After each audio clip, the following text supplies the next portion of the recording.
Team, I promise you'll get your extra 5 minutes since we're 5 minutes past the start time. So no worries. Okay.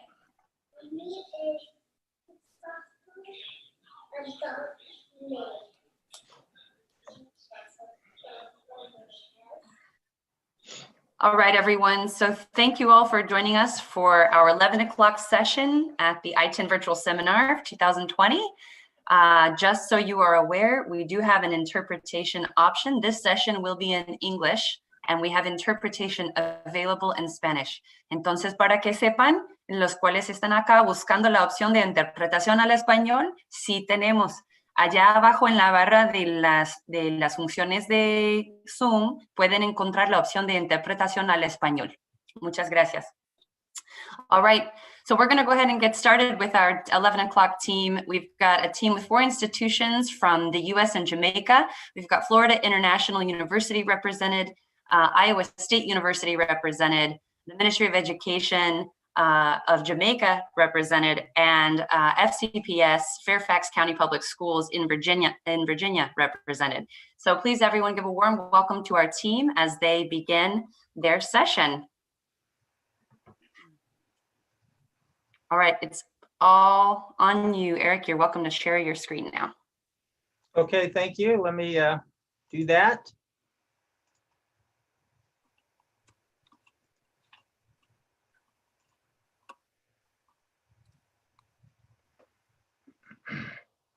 Well, greetings, everyone. I'm Lynne Campbell from Iowa State University, and I'm here to kick off our seminar this morning. Really glad to be here, and it has been an honor serving on this group and working with ITEN OAS on this project. As Allison mentioned, we have our folks from the 4 institutions, and I think I'm going to kick it off now. We're going to go now to Erik at Erik Salna, meteorologist Erik Salna with FIU, and he is going to give us the latest information on Hurricane Allison. Erik. Thank you, Lynn. Good morning, everyone. How are you? You hearing me okay, Lynn? Absolutely. All right, very good. Excellent.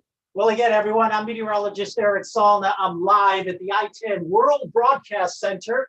We're going to be talking about a major hurricane that's headed towards Central America. It is the hurricane season, and boy, has it been a busy one. And it all has to do, of course, as you know, the change of seasons. And where we're located right now, the Northern Hemisphere still pointed a bit towards the sun as we move from the summer to the fall season. But we're still technically in the hurricane season, which ends November 30th. And it all has to do with the sun's energy. And it's the sun's energy that creates all the Earth's weather. And it's those sun's rays that are coming towards the surface of the Earth that start to make the atmosphere and the oceans move. What happens is we start to get convection currents, and that's what's happening now with our major hurricane. We can have convection currents from the sun's energy happen in the atmosphere and in the ocean. And it's all connected to the water cycle, because as we get that energy from the sun, we start to evaporate the water. Then we get condensation, and as we all know, after that, precipitation. And that water cycle engine is happening right now with the hurricane. And in addition to that, around that center of circulation, we have showers and thunderstorms. So we, as meteorologists, we watch then how are those intensifying around the center of that storm. So it's more convective currents, rising motions with that storm with each individual cell. And boy, we know it's been an active hurricane season. We literally ran out of names on our list, and we had to go to that backup emergency list, which was the Greek alphabet. So here we go. We're monitoring Hurricane Allison that's approaching Central America. You can see it's a very wide circulation. And zooming in, we see not only lots of moisture around the center itself, but also look at those areas in red and orange headed to the northeast towards Jamaica. So other island nations will definitely be receiving heavy rains from this system. Right now, across Nicaragua, we go to the Managua International Airport. It's 85 degrees. Winds there right now are 50 miles per hour, but they will be increasing, and rainfall up to this point, 8.75 inches. And it looks like the expectations are 15 to 20 inches total from the storm. Now, because it's a major storm, it had the right recipe, the right ingredients that came together. First of all, we had, yes, a very moist atmosphere. That's one of the things you definitely need. Also, an area of low pressure which started to develop around the circulation. In addition to that, we like to say no wind shear. What that means is light winds at upper levels, kind of a calm atmosphere above the storm, and certainly a fuel, lots of fuel in terms of warm ocean temperatures. And when you bring all that together, you have a very mature structure for a strong hurricane. As we know, they can go through 1 through 5 in terms of categories, and Hurricane Allison at this point is a Category 4 hurricane. And we're all getting this information directly from the National Hurricane Center, which has the responsibility of predicting these storms. And the NHC is located right on the campus of Florida International University in Miami. And they produce the cone. So here's the cone, the forecast cone for Hurricane Allison. As you can see, making landfall on the coast of Nicaragua and then moving westbound, unfortunately, and dropping tremendous amounts of rain. And the cone tells us geography, where it's going to be located, but it doesn't talk about the hazards. And how it got to Central America all has to do with the steering currents. Big Bermuda High in the center of the Atlantic Ocean, and depending on where that's located, will then change the track of a particular storm. And it had a big influence with Hurricane Allison. How else do we get information from the storm? It's the hurricane hunters, literally the planes that fly right into the eye of the storm, where they want to get data and find out where that area of lowest pressure is located. How do they do that? Well, they drop this instrument package called a dropson from the rear of the aircraft, and then it falls through into the storm, collecting that valuable data of temperature, wind speed, relative humidity, all of that then fed into the track models, because that's what we want to do. We start to see the track models for Allison, and all that was accomplished by all of these atmospheric observations from satellite and the hurricane hunters, and then math and physics is involved in computing actual track locations with that storm. But as far as the hazards beyond where that storm is located, that's what's so very important. So in addition to that, you have to then look at additional information on the National Hurricane Center website having to do with heavy rain, the possibility of storm surge, even tornadoes. And of course, storm surge is very, very dangerous. That water that moves on shore with the momentum of the storm. And consequently, we now have storm surge warnings, something new from the National Hurricane Center in the last couple of years. They're issued now for the coastline of Nicaragua. So how do we know how to build stronger against a storm like Hurricane Allison? Well, one way to answer that is through research. And this behind me is the wall of wind, 12 giant fans where we can create Category 5 hurricane conditions. It all has to do with wind engineering and wind mitigation research, all located on the campus of Florida International University, where we build structures like these, and then we test them in the wind to see how well they will perform. And what we've learned and understood is that there's lots of pressure that acts on these structures, positive and negative pressure forces. And so it wants to take off the roof. So how do you keep the roof on? Well, in an attic of a home, you'll see these metal straps. The metal straps, that's what literally holds that roof from blowing away. And that's another mitigation technique to keep a strong home and keep it safe. You also have tremendous flying debris. Look at this, wood actually penetrating a palm tree. That's how strong the winds are, and that's the danger of flying debris. So you need to protect your window openings from that flying debris. One way of doing it is by plywood, but we all know metal is stronger than plywood. So metal shutters is certainly a very good way to protect your windows. And one thing we don't want to do is tape.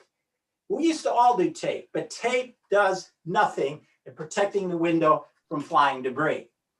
At this point in time, all our good friends in Central America have been preparing for Hurricane Allison with their hurricane survival kit items, including extra food, water, flashlights, and batteries, because the power is going to go out. And when it does, and if you use a generator, you never want to run that generator inside the home because of that deadly carbon monoxide. So there you have it. That's the latest from the ITEN World Broadcast Center. We'll provide more information coming up on Hurricane Allison once we get the latest advisory from the National Hurricane Center. At this point, we'll throw it back to Lynn. Lynn? Wow, thank you, Erik, for that live report on Hurricane Allison. I know this information is going to come in handy as we find out more about enriching 5E lessons with the science writing heuristic approach. I'm going to take a minute here and I'm going to share my screen. I'm Lynne Campbell. I work at Iowa State University. And from here on out, what we're going to be doing is we will be, whoopsie daisy, let me hit the present mode here.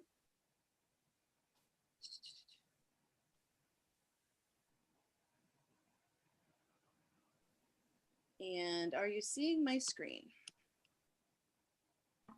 Yes. Are you seeing it as in the present mode or in? No, we're seeing it in file mode. There you go. There we go. I'm trying my advancer. We'll see if that works. And as you'll notice, that was an engage. Erik did his weather report. We're going to be talking about the 5Es. We know that the 5Es are used widely. And in our collaborators from both Fairfax County, Hilary and Varrie, and our collaborators in Jamaica, Kaydia and Mikhael, they all use the 5Es. And what we're going to do is try to figure out how we can really enhance the 5Es using the SWH approach. So we'll be going through part of our 5E cycle. I'm going to be doing the explore. Hilary, Varrie, Gina, Kaydia, Sadpha, and Mikhael will do the explain. And then we'll think about how we can evaluate and extend this work that we do. I'm going to share. I'd like you to to get a sense of what the SWH is about. SWH stands for Science Writing Heuristic. And this is Dr. Brian Hand from the University of Iowa.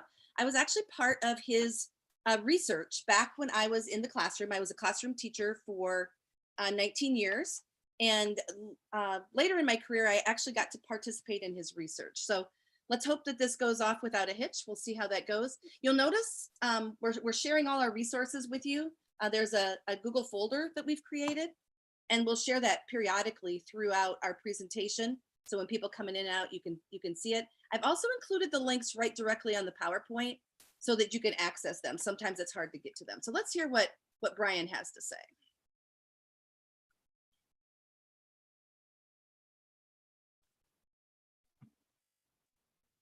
So our current work is really trying to focus on how we can use language as a learning tool. So we focus on trying to get kids to think about what's the best way for them to come to understand science, and how we as a group, researchers, teachers, parents, administrators, can make the learning environment the best that we can possibly get. The SWH is around a question, claims, evidence structure. So kids will pose questions, gather data, generate evidence from that data, and then make claims which are both publicly and privately negotiated. The individual components of the science writing heuristic aren't new. They're all research-based things. Like, we've always activated prior knowledge. We've always found out what kids know. We've always used nonfiction text. But what this approach does is it puts it all together in a way that teaches that we need to help kids connect to what they know. We negotiate ideas and not people. It is an important and significant jump that we have to get kids to take. And once they get to that, then the richness of the debates are seen, because there's no longer fear of being wrong or being picked on. We've actually got a classroom environment where the ideas are in the middle and the kids are actively debating those things. I feel like they have a deeper understanding of the science concepts now with the SWH approach versus before, when it felt a little more like memorization. This provides a way for true learning and not just regurgitation, that the kids really know these things. Then they see the power across curricular areas. It just makes all the kids on an even playing field, and they're excited and they have confidence. They just love what they're learning and they own their learning. They do. They own it. From a results perspective, we've closed achievement gaps. We did what was called a critical thinking test, as a Cornell critical thinking test. And we were interested in looking at kids' rates of growth. So we would test the grade 5 students at the start of the school year and at the end of the school year. Would this approach accelerate the students' rate of growth? And the answer is yes, it does, in a significant way, statistically significant way. We've got stuff that we're doing in science that will transfer to their general critical thinking, which means we can teach them to be better thinkers, be part of their community, and to have more success as they go forward.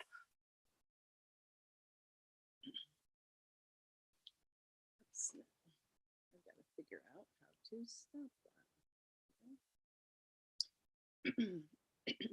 Excuse me. And so that was the foundation of the enhancing part. We're going to use this approach to help us improve our instruction, help improve teaching and learning. What I'm going to do is I'm going to take you through kind of our journey. Where have we been? How have we gotten to where we're going? And then towards the end, our teacher implementers will share where we're at. And then we're really excited to continue the process. And so our team is going to stick together and hopefully really develop some of these units that we're going to be sharing a little bit later on. One of the first things we did a book study. And this is a book written by Dr. Hand and Jay Staker. Jay Staker is a colleague of mine at Iowa State University, worked with him for years. And this book is actually written for a middle school audience, but I like to use it as a professional development book study as well. I teach a graduate class at Iowa State University called Disciplinary Literacy, and you're going to see that kind of ring through. That part was really important to both to all of our teacher implementers, but especially to our Jamaica colleagues. That was really something that resonated with them. Some of the language is different when we're talking across different institutions, but you're going to see how there's a common thread that goes throughout. And I'm not trying to plug anything, but if anybody's interested in knowing more about this is on Amazon.com or Amazon for a digital version for $5. And so if that's something that resonates with you, I'm more than happy to talk further about it. So this SWH approach really emphasizes the practices. The disciplinary literacy that I just mentioned, we really want students to figure out what it's like to read, write, speak, and listen, like what a scientist does. And so here are the practices. I think we're all perhaps familiar with them. And I put some arrows by the ones that I really think highlight the disciplinary literacy.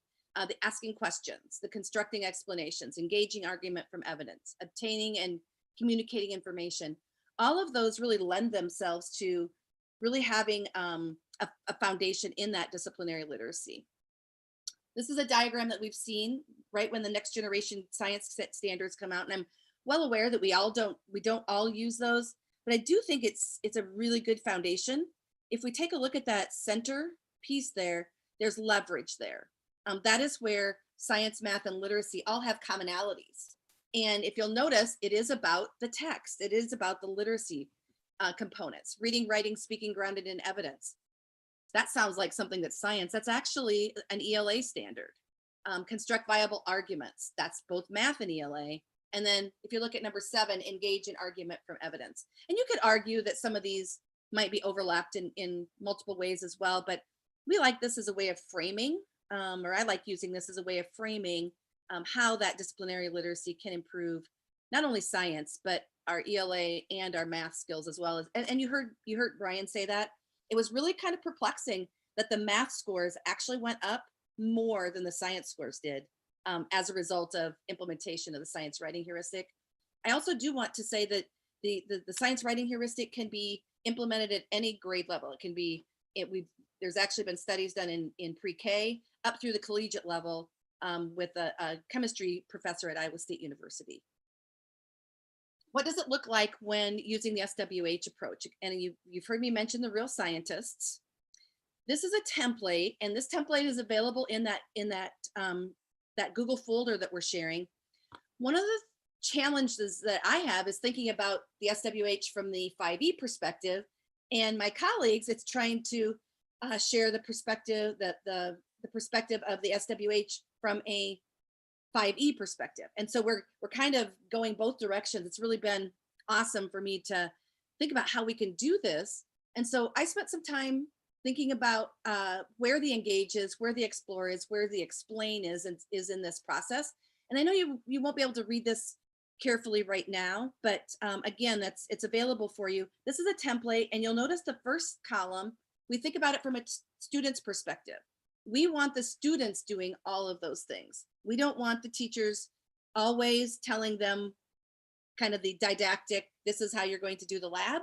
We want them having some experience at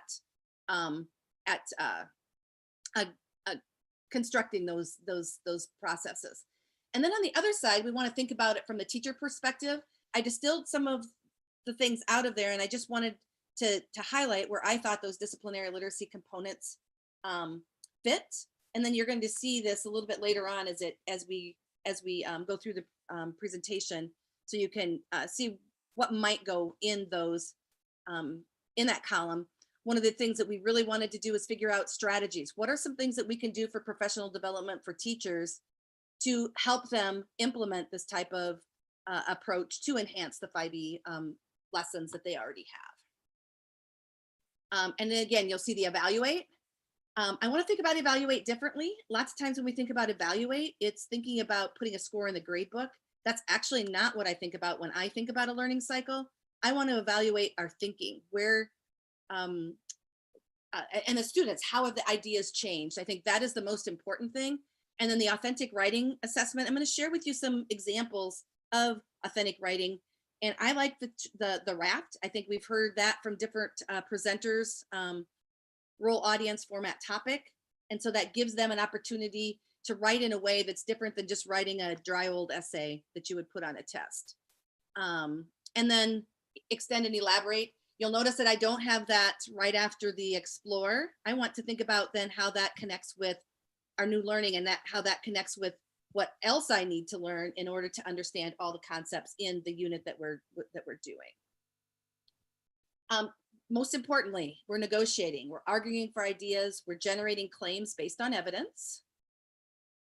And this is likely familiar to many people. This is the next generation science standards, but I wanted to take a look at where those practices are. So that's the blue column there. The content is the orange, and then the cross-cutting concepts are things that are overarching.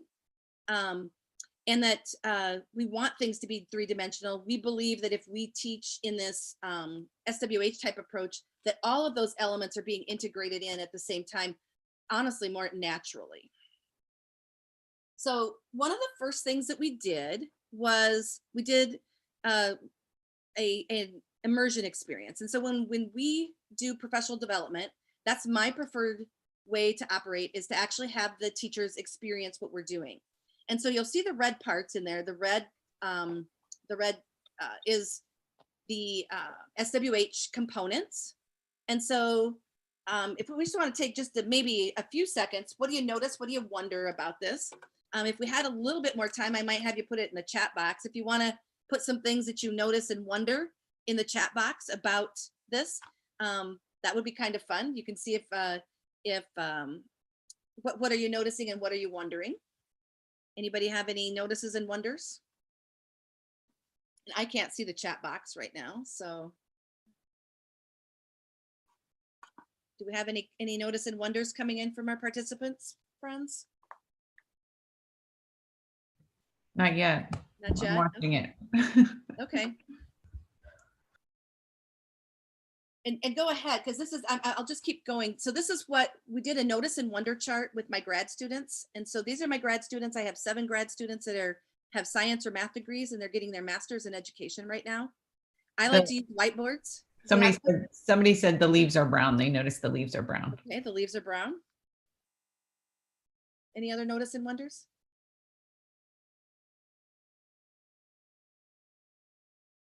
How that rather large bird fit into a small nest. Oh, okay. The bird looks kind of big. Wondering what kind of bird it is. Okay.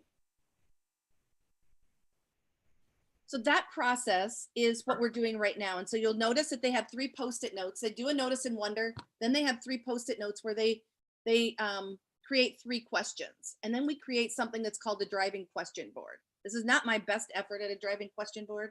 My apologies, my handwriting is a little bit messy. But you'll notice that the questions we categorize them. And so you'll see the bird, the plant, the climate. This one was for my grad class. It wasn't when we did it. When we did it with our team, obviously I had the plant, or I had all the materials, and they were telling me what to do. And so there's ways that you can do professional development even remotely, even if you don't have the supplies. And so there's a driving question board. One of the things that our team was really interested in is having some strategies, having some operational things that they could actually do in their classroom, so that it's more concrete. This is some things that I can do to improve teaching and learning. And again, like Kim said, Kim Wise was in the first video, colleague of mine, friend of mine, and she mentioned that this isn't new. It's just really how we're organizing and what we emphasize that makes this so impactful. And I think I'm going to skip this video right now, but this is in the presentation. You can take a look at it. This was at another PD event. That was a daughter of one of our attendees, and she was so surprised that I let her have a chance to talk and share. But if I'll maybe play. Well, no, I'm not, because I'm not sure this video is going to go. But what you would hear is you would hear all of the teachers talking. Oh, I'm going to give it a go. We'll see what happens here. So what do you mean? What happened during the time? Well, how does it get in there? Is it still moving? How the larva gets in there? Yeah. How do you think it gets in there? Well, I don't Something see any lays an egg in openings. there. I don't see any openings though that it gets in. So in the springtime, is that something else? Is this opened up and then it closes up in the fall? Yeah. What do you think, my dear? I don't know if I can. Yes, you. Okay, I want to come here and I want to do goldenrods. We're all gonna go home. So in essence of time, I'm just going to share that, but you can see how, and honestly, Mikhael, our colleague from Jamaica, I'm now going to do this differently, because his directions, when they were telling me, they actually made the directions for the test, and he actually, instead of cutting it this way, we cut it longitudinally, and it actually is a better result. So thank you, Mikhael, for that. What do you I don't want to do so that. what do you mean? There we go. So we're negotiating with self, others. We're looking at these relationships. So if you're thinking about what content this is, mutualism, commensalism, parasitism, typically 7th, 8th middle school type content, we want them to make claims and support their claims with evidence. And then it gives us a reason to read. And again, I have links to these in here. You can go there. It's amazing to see what happens. So you look at that bird that's here in the corner here. There's the real bird. And the other really interesting thing is that this overwinters. And so in Iowa, it's cold in the winter. It actually has antifreeze. And so you can start thinking about those connections to STEM and other things that relate to that. So again, here's the picture, the two side by side. Robert Bateman, a way to get art into there. There's a biography of him there. Really fascinating story, was a science teacher, ended up being a painter. And here is a template that we use that you can actually go through and have the students do this like this. The other important thing to note is you don't have to do it in such a formal way. It could be parts of this, and it could be done in multiple different ways. I wanted you to see some real student work. This was from my classroom. And if you take a look at the bottom, that's the reflection. That's how my ideas have changed. And again, that's where we want students to get. Here's an authentic writing experience. So we did a raft, role audience format topic.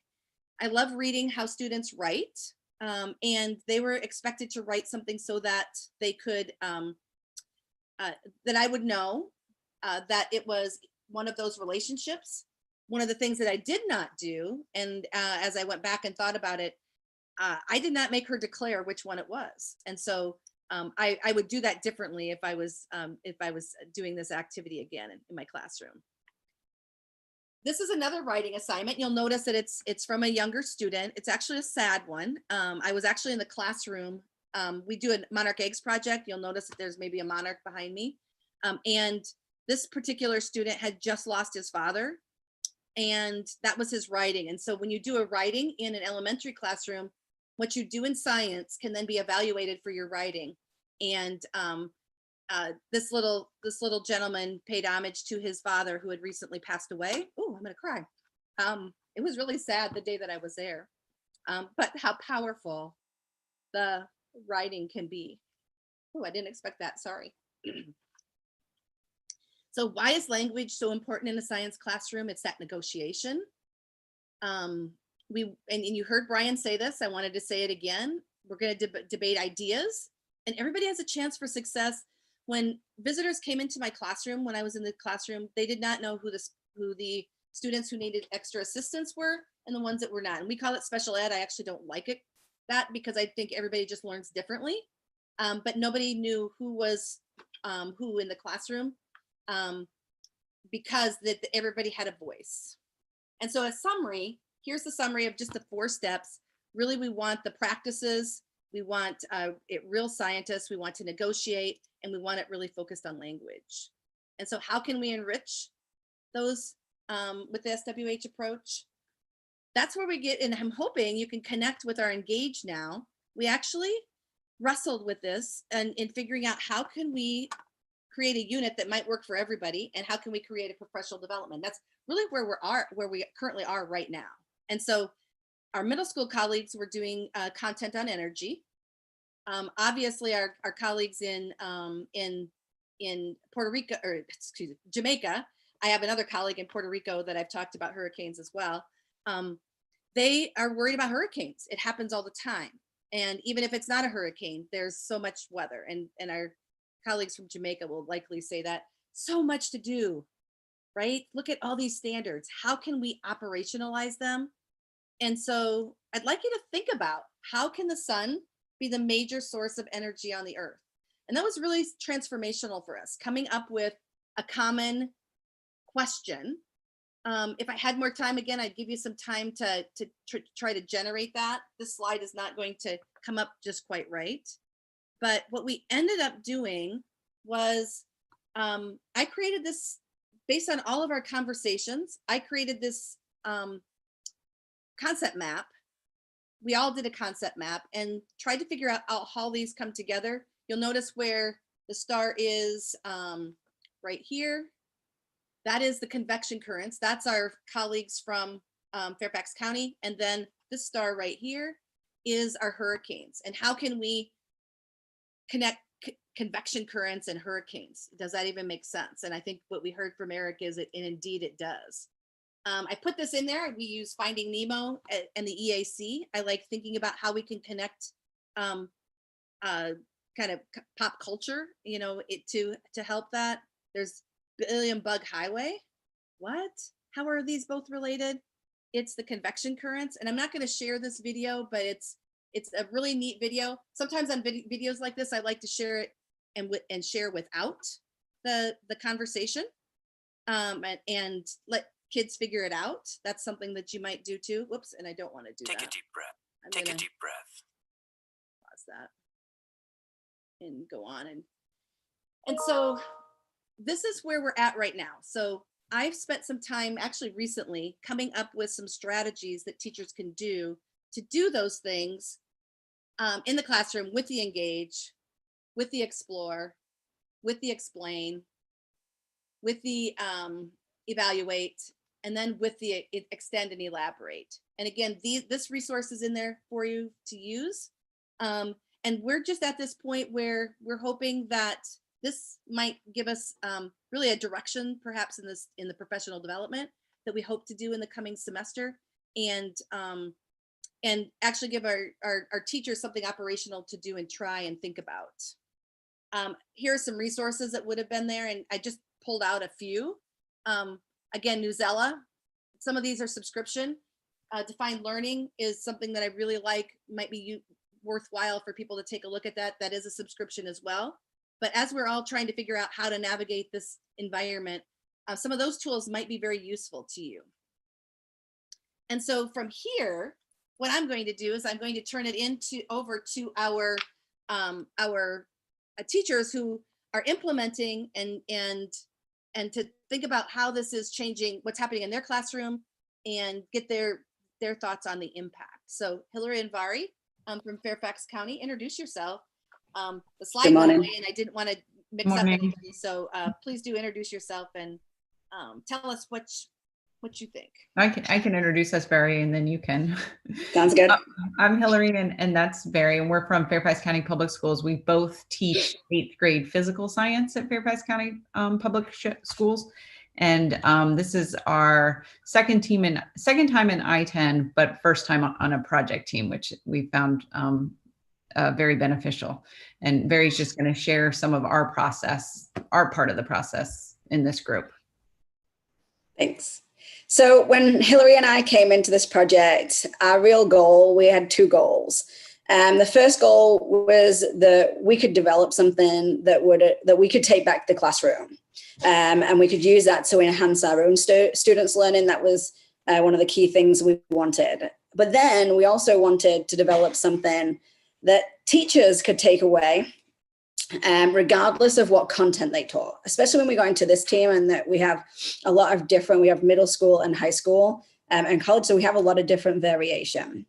Over the years, we realized that, Hilary and I have realized that there's really 3 key parts to the professional development that we've found most valuable. And the first one is that we could actually experience it. The second is that we could turn it around immediately and use it in our classrooms. And the third, really important, that didn't mean throwing out everything that we've done before and starting from scratch, but it's just a tweak that we could implement that really takes our students' learning to that next level. And that's why we loved this project, because we already use the 5E approach. We've already spent many years developing those lessons. So adding the SWH approach is just allowing us to challenge the students and enhance the engagement even further. We're still really at the start of our journey, and we're definitely learning as we go. We're learning a lot from Lynne and a lot from our other team members, which is brilliant. And our hope is really that we can turn around to teachers and demonstrate the lessons that we've converted, as well as tell everybody some of the things that we found easy, as well as some of the challenges that we found. The slide that you're seeing right now is our very first attempt at taking one of our previously developed 5E lessons on energy and enhancing it with that SWH template. Thank you. So, and we can make sure that that template gets in there. We're going to be working with that. And again, this is something new for me too, thinking about that second column and what we can add to that. I've heard from Varrie and Hilary multiple times about the strategies. What can we do to help do that? And that's kind of the invisible part of the SWH is that we need some concrete things to actually implement to make it happen. Anything else, Varrie and Hilary? Our next collaborator is Gina from Miami-Dade County, and Gina works with Erik. Gina, do you want to share your perspective now? Absolutely, yes. Thank you for introducing me.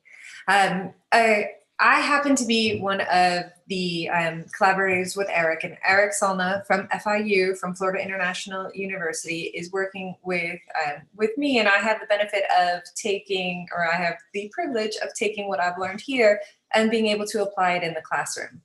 And what was great about this, and our journeys were very similar.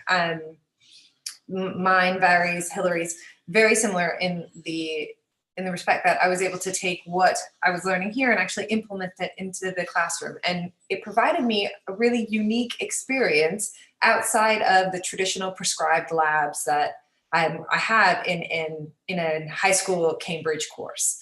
And so if you think back for a moment to that goldenrod gall picture, that applies not only to concepts I teach in marine science, but also to concepts that my fellow coworkers teach in environmental science. So you're looking at parasitism, commensalism, you're looking at symbiotic relationships, you're considering seasons, right? There's an antifreeze protein that is produced by those plants, similar to one that's produced by fish in the sea. So really, it was a way for us to use a picture to meld two topics across the curriculum. I even provided pictures of this SWH approach to one of the music teachers, and she was able to get information from her students regarding topics she wouldn't have even thought to cover for a specific strand. So it was really a great, unique way to get the students to speak about prior knowledge, engage with each other, and then kind of introduce themselves to this concept before they were even within you must know this topic, you must know this point in the syllabus. So it was really nice to get out what they know prior to. So it was immersive, and it was really great to kind of use it within the school. So not specifically to science, even though it's a science writing heuristic, it was in the language arts department. I made them do it as well. And so we had it across curriculum, and so it was really great. So once I was able to understand the concept and pass it on to the other teachers, then you could see that their wheels turning, their perspectives, the collaboration that could happen across the curriculum. So that was really important for me through this.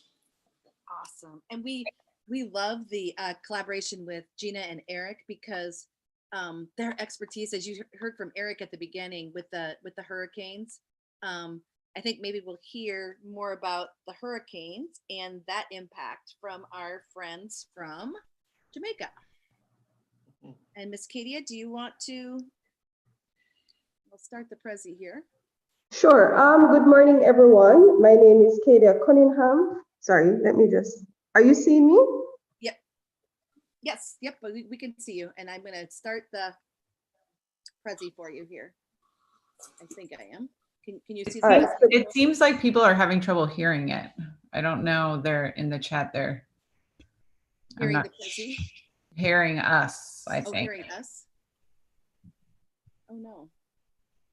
All right, so while the Prezi is loading, good morning, everyone. My name is Kaydia Cunningham.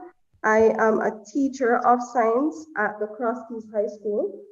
As it relates for this project, we're looking at applying the SWH approach to our current lesson plans, but we'll be focusing on content related to extreme weather conditions. We will be modifying our lesson plans to reflect the SWH strategies. The current lesson plan that we're currently working on, it's looking at hurricanes and hurricane mitigation practices. So basically, students will use what they have learned about hurricanes and their intensities to suggest ways to decrease structural damages. Students will also write a proposal outlining how they will test their ideas and implement them. Students will also be given the opportunity to share their results with their peers, which will further enhance communication skills. So this is what we are looking at as it relates to hurricanes and hurricane mitigation practices. As it relates to the ministry's perspective, Mr. Sadpha Bennett will look at that in details as it relates to professional development that he was doing with us as it relates to how to transform our SWH lesson plans using the SWH approach. Mr. Bennett, over to you. All right, thank you, Katie. Now, the Ministry of Education, Youth and Information National Science Initiative is geared at improving the quality of science education at the primary and secondary school levels in Jamaica. And one way in which we approach this is through professional development activities, exposing our teachers to professional development activities and best practice best practices through local and international collaborations. Now, in this project, through ITEN, we have collaboration with FIU and the fabulous weather presentations that took place earlier, with all sorts of resources that can be very important or very helpful in helping teachers to develop good lesson plans with activities that can engage students. We also have the Iowa State University with Lynne that has been very instrumental in providing guidance to our team of teachers, which we have started our professional development activities with. And so we are accustomed to using the 5 E's approach. However, as you would have noticed, we find that many of our students, they don't communicate. They do not communicate as well as we would want them to. There are language challenges sometimes in terms of their writing and expressions. And we think that the SWH can have a significant impact on helping them in this regard. And so we look forward to developing the project, continuing with our professional development, which we've started. We have a team of teachers, a small team we've started with.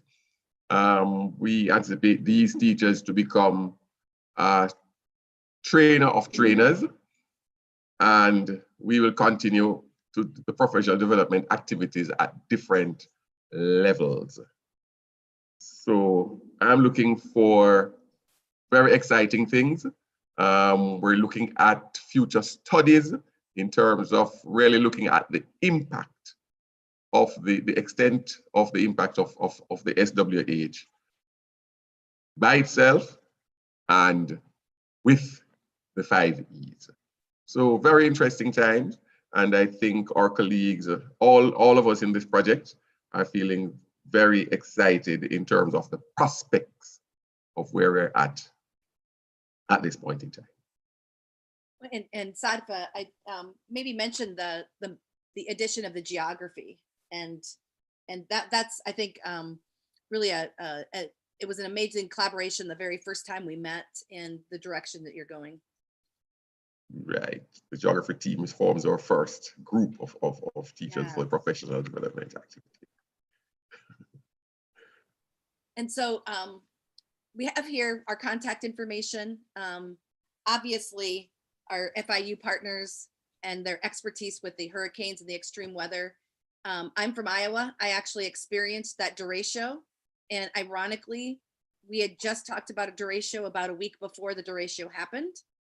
And so we do think that extreme weather is something that is critically important, and that's something that I don't have, the tools that they have at FIU. And so the partnerships that we have formed, these will be friends for life. And I can't wait to go to Florida, to the DC area, to Fairfax County, and to Jamaica to do our professional development someday. We will be doing that.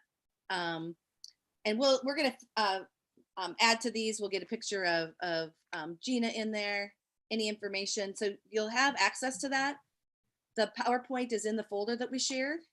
And so if you want to engage with us in any way, shape, or form, we're more than willing to do that. And then we really want to thank our fearless hurricane, AKA team leader. It was Hurricane Allison that Erik that was talking about at the beginning. And we want to thank the OAS ITEN for this amazing opportunity. It really, in this time of this trying time, has been the one thing that I have, it's been my rudder, actually. It's kept me going, and I appreciate the opportunity to work with this team and gain everything that I've gained, and hopefully, and I know everybody feels the same way, and Allison has been instrumental in that. So anyone else care to, I think we have maybe some time for questions. Lynn. No, Yeah, go ahead. we actually are out of time. So if anyone has any questions for the team, please go ahead and enter them into the Q&A tool at the bottom of your screen. We will save those questions and get them to the team and be sure that the questions are answered. All right. Any final words from the team before we close out? Lynn, you had a bunch of questions for a book in Spanish. Actually, a lot of them were asking if there's translation. So, okay, I will get on that. I will see if I can. It should not be difficult to translate, but I'll see what I could do about that. And additionally, thank you everybody for listening to our presentation and for engaging with us. Thank you. Wonderful. I'm going to ask if you wouldn't mind really quick to stop screen sharing. I have one final slide to share, please. Great. All right. So thank you everyone who's in attendance today for this presentation. We really appreciate it. The team has worked very hard to put together a lot of content. Just so you're all aware, these teams have been meeting since March, at least once every 2 weeks, and many other days as well, to communicate about these topics and really how they can help the region of the Americas. So you all are really getting in on some great content and some great resources. So please do take advantage. Please do seek out these people to be in contact with them and use them as resources, as well as share with them your own skills and resources so that we can keep building our network and supporting one another. We do have another session coming up right at 12 o'clock. So please stay tuned. That session will also be in English in Spanish interpretation. So if you are just now joining us, please stay tuned. As this team closes out, we will begin shortly with the next team. And if you are planning to go to another session, you can close out of your Zoom window and go back to Gather Town and enter whichever session that you wanted to attend via the Gather Town platform. Thank you all so much. We appreciated having you. Thank you, team. Excellent presentation. We look forward to seeing much more from you. Thanks, Allison. Thanks, everyone. Yes, thank you.